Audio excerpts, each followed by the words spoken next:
Good afternoon, everybody. This is the news with b.c.begley. I am your host, and it's Monday, November the 10th, 2025, and let's go right into the top news stories of the day.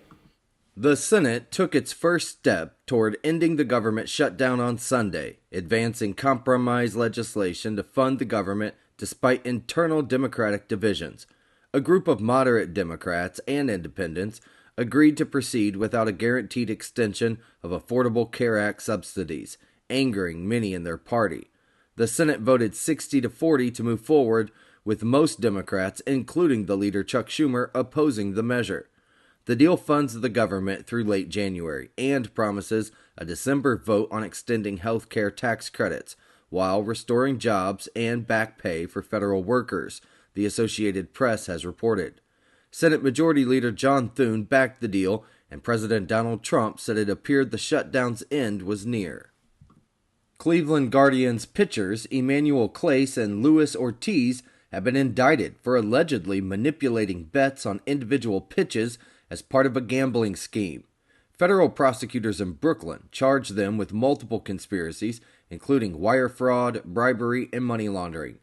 Ortiz was arrested in Boston, while Clase still remains at large, CBS Sports has reported. Prosecutors claim Clase's actions from May 2023 and Ortiz's from June 2025 helped bettors profit by hundreds of thousands of dollars through inside information, with both players allegedly receiving bribes. If convicted on all counts, they face up to 65 years in prison, and both the MLB and the Cleveland Guardians say they are cooperating fully with the ongoing investigation. A federal grand jury in the Southern District of Florida has subpoenaed former CIA Director John Brennan and former FBI officials Peter Strzok and Lisa Page as part of a Justice Department investigation into the origins of the Trump-Russia probe. Up to 30 subpoenas are expected, with U.S. Attorney Jason Redding Quinones overseeing the inquiry. The investigation reportedly focuses on Brennan's role in including the discredited Steele dossier in the 2017 Intelligence Community Assessment, and whether he made false statements to Congress. Strzok and Page, who were previously scrutinized for anti-Trump text and involvement in the FBI's Crossfire Hurricane investigation, were also served subpoenas, Fox News has reported. The probe follows a declassified CIA review that found procedural flaws and politicization in the assessment process, suggesting that Brennan prioritized narrative consistency over sound intelligence practices. The BBC's Director General Tim Davie and the BBC's news chief Deborah Turness have resigned following allegations of serious and systemic bias made by former advisor Michael Prescott. The accusations centered on the BBC's coverage of President Donald Trump, Gaza, and transgender issues, particularly an edited Panorama segment that misleadingly spliced parts of Donald Trump's January 6, 2021 speech. Davie said his resignation was his own decision, but acknowledged that the controversy contributed to it, while Turness said that she stepped down to take responsibility but rejected claims of institutional bias. The resignations come amid intense political pressure and ahead of a key talk over the BBC's funding and future, The Guardian has reported. Chairman Samir Shah and the corporation plan to apologize for President Trump's speech edit as political leaders call for sweeping reforms of the BBC. Nearly 200 bodies have been recovered from Houston's bayous since 2017, raising public concern despite officials denying a serial killer is involved. Of the 189 deaths, 17 were ruled homicides, 75 were unexplained, and the majority were between the ages of 18 and 39, with accidental drowning accounting for 24%. Recent high-profile cases, such as those of Jade Elise McKissick and Kenneth Cutting Jr., have drawn criticism of the police and the mayor for dismissing the possibility of foul play. Experts and private investigators have called for deeper investigations, suggesting patterns or connections among some of the dead, while citing errors and inconsistencies in autopsy reports, the Daily Mail has reported. Houston officials continue to attribute the high numbers to homelessness and drug abuse, but face growing demands for accountability and more thorough scrutiny of the Bayou fatalities. U.S. President Donald Trump claimed on Sunday that a dividend of at least $2,000 per person will be paid to all Americans except high-income individuals, attributing the country's wealth to his tariff policies. He called opponents of tariffs fools and highlighted record stock market highs, low inflation, and increased 401k balances. The Treasury Secretary, Scott Bessent, however, said he had not discussed the proposed dividend with President Trump and suggested that it could take various forms, such as tax reductions on tips, overtime, Social Security, or auto loans. President Trump repeated his claim in both a social media post and an ABC News interview, ABC News has reported. The announcement leaves details on timing and implementation of the dividend unclear. Typhoon Fenghuang has struck the Philippines, prompting the evacuation of over 900,000 people and causing at least 2 deaths. The storm made landfall in Aurora Province on Luzon as a super typhoon with sustained winds of 115 miles per hour and wind gusts up to 143 miles per hour before weakening to a typhoon over western Luzon.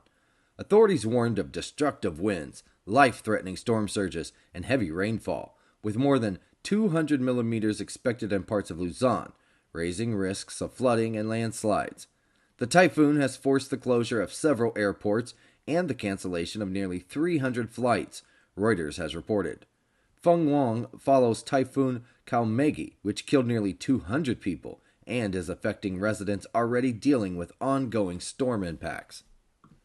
Texas Governor Greg Abbott announced on Sunday that he is running for a 4th term, delivering his campaign launch from Houston, where he rebuilt his life after becoming paralyzed. Governor Abbott emphasized resilience, saying Texans define themselves by how they respond to challenges. He highlighted the state's economic strength, calling Texas the 8th largest economy in the world, number 1 in electricity generation, and growing twice as fast as the United States' economy. Abbott framed his re-election bid as a continuation of protecting and advancing what Texans have built, CBS News has reported. His announcement marks the official start of his campaign for another term as governor. A manhunt is underway after federal immigration agents were attacked during enforcement operations Saturday in Chicago's Little Village neighborhood. Agents faced gunfire, vehicle ramming, and debris hurled from rooftops across multiple city blocks, prompting the use of flashbang devices and crowd control measures. No law enforcement officers, though, were injured. 9 people, 8 U.S. citizens, and 1 non-citizen were all arrested on charges including assault and obstruction, but the gunman, who fired on agents, still remains at large, Fox News has reported. DHS described the assaults as unprecedented and part of a growing trend of violence against federal law enforcement, while Assistant Secretary Tricia McLaughlin criticized local leadership and the media for fostering hostility. Authorities are working with the FBI and the Chicago police to locate the shooter and review security for future operations. Nationwide flight disruptions continued into Sunday following thousands of cancellations and delays caused by the ongoing government shutdown. Over 2,200 flights were canceled and around 7,500 delayed due to staffing shortages at air traffic control towers and centers. Saturday saw 1,521 cancellations and more than 6,400 delays, exceeding Friday's disruptions. The FAA reported over 40 staffing triggers at facilities nationwide, with major delays expected to persist, ABC News has reported. Transportation Secretary Sean Duffy noted that international flights would not be cut to comply with international agreements. Okay, now here's a look at the live weather radar from the National Weather Service, and let's go into the national weather forecast for today. A powerful Arctic air mass is bringing frigid conditions to the eastern 2/3 of the United States, with temperatures below average and record lows and highs expected across the southeast, including Florida. Freeze watches and warnings stretch from the lower Mississippi Valley to coastal Virginia through Tuesday morning. Gusty winds and dry air are also creating an elevated fire danger across the central Gulf Coast and the southern plains. Meanwhile, Heavy snow and strong winds are impacting the Great Lakes, the interior New England, and the Appalachian slopes, where 4 to 8 inches of additional snow is expected by Wednesday. Lake effect snow warnings, winter weather advisories, and storm warnings remain in effect, while a new storm system is forecast to bring unsettled weather to the western part of the United States by midweek. Former French President Nicolas Sarkozy has been released from prison after a judge ruled that he could serve the rest of his 5-year sentence for criminal conspiracy at home under strict judicial controls. Sarkozy, accompanied by his wife, left prison after describing his 3 weeks in solitary confinement as a nightmare. He was jailed over allegations of seeking campaign funds from Libya's late dictator Muammar Gaddafi for his 2007 presidential bid, charges that he continues to deny. Under the terms of his release, Sarkozy is banned from leaving France or contacting justice officials or anyone involved in the case, The Guardian has reported. He remains under appeal with a new trial scheduled for next spring, as prosecutors seek to retry him on all charges related to the alleged Libyan funding scheme. The United Kingdom is sending anti-drone equipment and Royal Air Force specialists to Belgium after a series of drone sightings near Belgian airports and military bases. The deployments follow temporary closures at Brussels Airport, as well as reports of drones near a base storing U.S. nuclear weapons. The United Kingdom's military chief Air Marshal Richard Knighton said that the source of the drones remains unknown, but that Britain is assisting Belgium at its request. Defense Secretary John Healey emphasized that the move reflects NATO allies' commitment to defending shared infrastructure and airspace, CBS News has reported. The incidents are part of a wider pattern of unexplained drone activity across Europe, which some allies view as potential Russian hybrid warfare. Rescuers in Malaysia have recovered 7 bodies and found 13 survivors after a boat carrying migrants from Myanmar capsized near Langkawi Island. The vessel reportedly left Myanmar's state with about 300 people on board before it split into 3 smaller boats as it neared Malaysia, and one of those boats is believed to have sunk near Thailand's Tarato Island, with some victims drifting into Malaysian waters. Many of those rescued are believed to be Rohingya Muslims fleeing persecution in Myanmar, the AP has reported. Authorities have expanded search efforts, while the UNHCR urged regional governments to strengthen rescue operations and curb dangerous smuggling routes. Israel has confirmed the recovery of the remains of Hadar Golden, a soldier killed in Gaza back in 2014, ending an 11-year effort by his family to bring him home. Golden, who was 23 years old, was killed just hours after a ceasefire began during the 2014 Israel-Hamas war, and evidence found in a tunnel had long confirmed his death. His remains were the last from that conflict still held in Gaza. The return, which is part of a U.S.-brokered truce, comes amid ongoing tensions and efforts to recover other hostages' bodies from Gaza, the Associated Press has reported.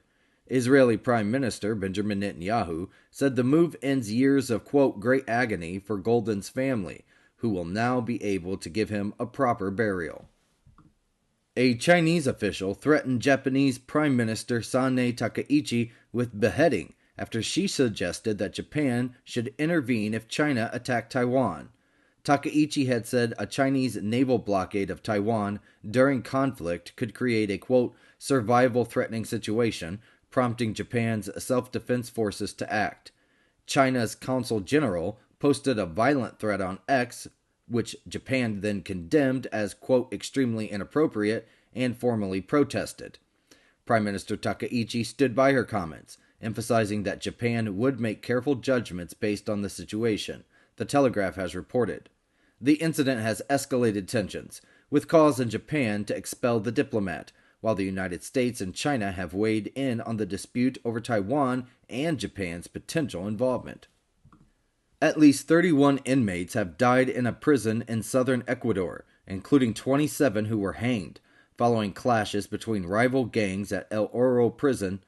4 of the prisoners were killed and over 30 were injured in the initial violence, which erupted amid plans to transfer inmates to a new facility.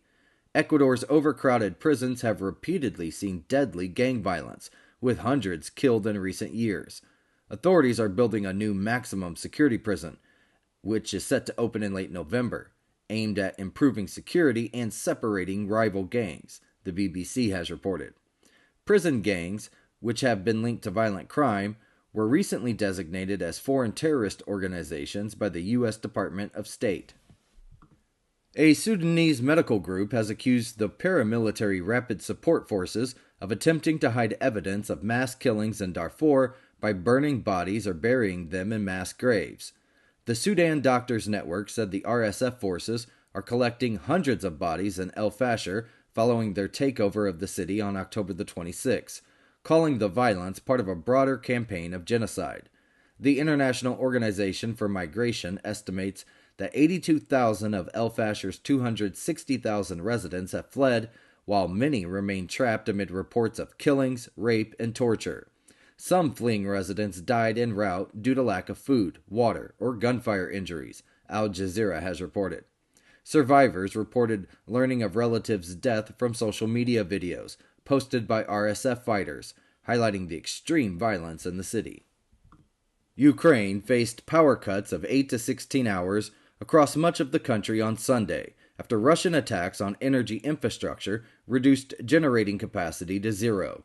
Hundreds of Russian drones and ballistic missiles targeted electricity and heating facilities, killing at least 7 people and disrupting water and energy supplies in multiple cities.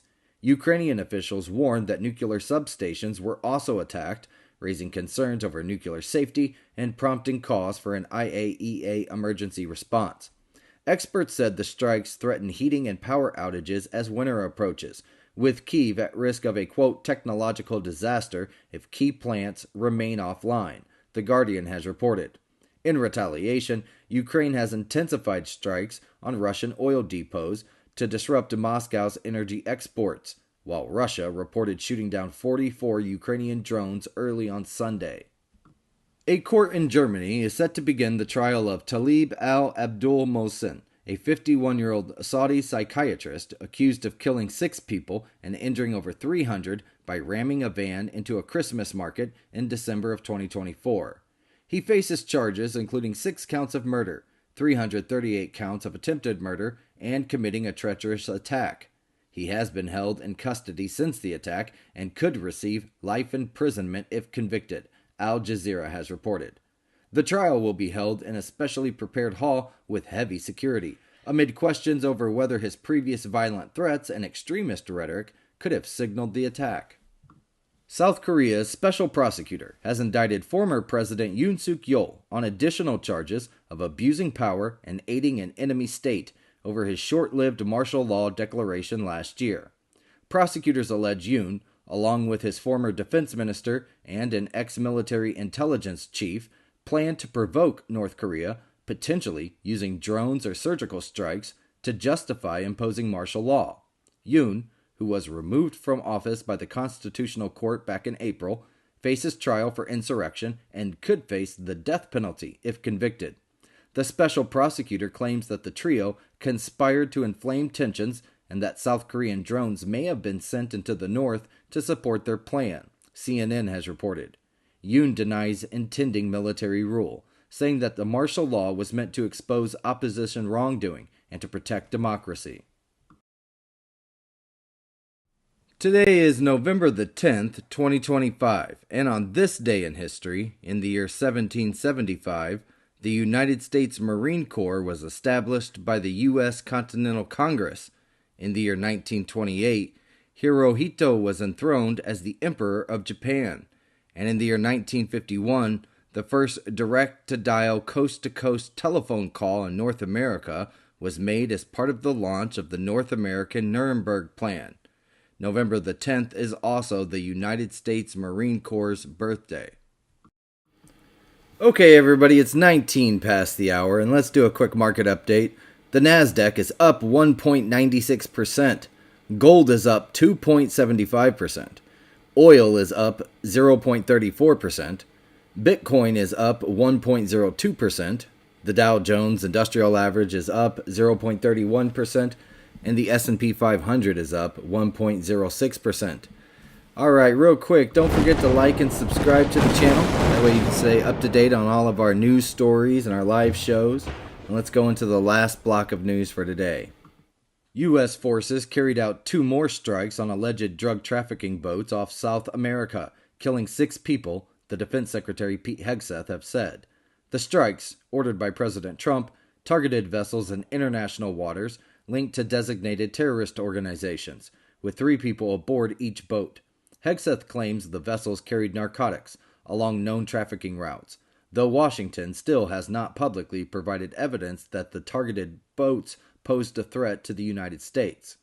The strikes have drawn international criticism, with the United Nations calling them violations of human rights law, and Venezuela condemning them as illegal acts of aggression, The Guardian has reported. Earlier, the U.S. bolstered its military presence in the Caribbean, prompting Venezuelan President Nicolas Maduro to deploy tens of thousands of troops and tighten security. President Donald Trump has issued full, complete, and unconditional pardons to multiple allies that were accused of trying to overturn the 2020 election, U.S. pardon attorney Ed Martin has announced. The pardons cover dozens of individuals, including Rudy Giuliani, Mark Meadows, and Sidney Powell, for actions related to advocating, organizing, or participating in disputed slates of presidential electors and efforts to challenge the election results. Trump's proclamation states the list includes 77 people, but is not limited to that group, Fox News has reported. The document frames the pardons as correcting a, quote, grave national injustice and advancing, quote, national reconciliation following the 2020 election. Ahmed al-Sharaa, formerly known as a jihadist leader, will make history as the first Syrian president to visit the White House, meeting President Donald Trump on Monday. Over the past year, al-Sharaa has worked to transform his global image and address domestic divisions in Syria following the fall of Bashar al-Assad's regime. President Trump praised al-Sharaa's leadership and noted progress in Syria, while U.S. officials expect him to commit to joining the U.S.-led coalition against ISIS during his visit. The State Department recently removed al-Sharaa and his interior minister from the specially designated global terrorist list, with the United Kingdom and Europe also lifting sanctions following a UN Secretary Council resolution, NBC News has reported. Analysts view the Washington, D.C. trip as a high-level signal of U.S. trust and support for al-Sharaa during Syria's challenging transition. An Arctic blast is set to bring record cold and wintry conditions to much of the United States, affecting 2/3 of the nation on Monday. The cold air, breaking off from Canada's polar vortex, puts over 84 million people under alerts and freezing temperatures, winter weather, and snow in cities from New York City to Dallas and Florida. Snowfall of 12 to 18 inches is possible in parts of the Midwest and the Appalachians, with intense lake effect snow causing dangerous travel conditions in areas including Michigan, Indiana, and Wisconsin. Southern cities including Miami, Atlanta, Birmingham, and Memphis could see record lows, with temperatures 10 to 25 degrees below normal, while freeze warnings threaten crops, infrastructure, and outdoor activities, NBC News has reported. States including New York and Mississippi have activated emergency measures, deployed snow plows, and urged residents to prepare for extreme cold and hazardous conditions. Visa and MasterCard announced a revised settlement with merchants over accusations of overcharging for credit card acceptance, following a judge's rejection of a previous $30 billion deal.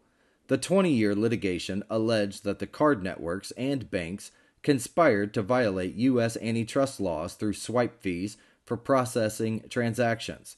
Under the new accord, Visa and MasterCard would lower swipe fees by 0.1 percentage points for 5 years, with standard consumer card rates capped at 1.25%. Merchants would gain more flexibility, including the ability to selectively accept certain cards and impose surcharges on credit card payments, CNBC has reported. Both companies emphasized benefits for merchants and consumers, but did not admit any wrongdoing. ByHeart is recalling 2 lots of its organic powdered infant formula after federal officials linked it to a 10-state outbreak of infant botulism, which has hospitalized 13 children since August. The recalled lots carry December 1st use-by dates, and parents are urged to discard any remaining product. Cases have been reported in Arizona, California, Illinois, Minnesota, New Jersey, Oregon, Pennsylvania, Rhode Island, Texas, and Washington. While ByHeart and Government Test have not yet confirmed botulism in the formula, the company is voluntarily recalling the product as a precaution, NBC News has reported. Infant botulism caused by a toxin can lead to constipation, poor feeding, difficulty swallowing, and paralysis, but it can be treated with Baby Big and FDA-approved therapy. The Trump administration is exploring a 50-year mortgage as a potential solution to high housing costs, Federal Housing Finance Agency Director Bill Plute announced. The longer-term loan would significantly reduce monthly payments compared to the standard 30-year mortgage, though payments would extend 2 decades longer. The proposal targets affordability for first-time buyers, who are now averaging 40 years old, while low home turnover and soaring costs have made home ownership increasingly difficult. Currently, the average 30-year U.S. mortgage rate is 6.22%, and Fannie Mae estimates a $200,000 home would cost $1,143 per month on a 50-year mortgage versus $1,257 per month on a 30-year term, The Independent has reported. Social media reactions were mixed, with some seeing it as a helpful affordability tool, while others warned that it could saddle buyers with more debt over time. SpaceX launched 29 more Starlink satellites early on November the 9th from NASA's Kennedy Space Center aboard a Falcon 9 rocket. The first stage successfully landed on the drone ship a short fall from Gravitas in the Atlantic Ocean, marking its 28th flight, just shy of the record 31 missions for a single booster. The upper stage carried the satellites into low Earth orbit, where they are set to deploy 64 minutes after liftoff, joining over 8,800 operational Starlink satellites in the mega constellation. This launch is part of SpaceX's record-breaking 2025 pace, with 143 Falcon 9 missions so far, 103 of them dedicated to Starlink, Space.com has reported. The network remains the largest satellite constellation ever assembled. Researchers at the University of Stuttgart have developed a compact short-pulse laser, achieving up to 80% efficiency, more than twice that of many current systems, by using a multi-pass design that reuses light within a small crystal. The palm-sized device delivers ultra-short light pulses lasting billionths and quadrillionths of a second, enabling high-precision energy delivery for applications in medicine, manufacturing, analytics, and quantum science. Traditional high-efficiency short-pulse lasers are bulky and expensive, but this design combines power and precision in a portable, cost-effective format. The system works by transferring energy from a pump laser to a special crystal, which then converts the light into infrared pulses, suitable for tasks invisible or impossible with standard visible light, Science Daily has reported. The breakthrough addresses the long-standing challenge of combining wide bandwidth and high amplification in a compact laser, potentially expanding the use of ultra-short pulse lasers across research and industry. 19 people were hospitalized Sunday night after a bus overturned near Running Springs, California, about 70 miles east of Los Angeles. Of the 36 passengers aboard, which included adults and teenagers, most sustained minor injuries, while 3 were seriously hurt. The San Bernardino County Fire Department and the California Highway Patrol responded to the incident, the Associated Press has reported. Authorities closed the highway in both directions during the investigation. Okay, everybody, that is our show for today. I hope you all have enjoyed it, and I will see everyone tomorrow at 12 noon Eastern Standard Time for another episode of The News with BC, and until then, I hope everybody has a wonderful day.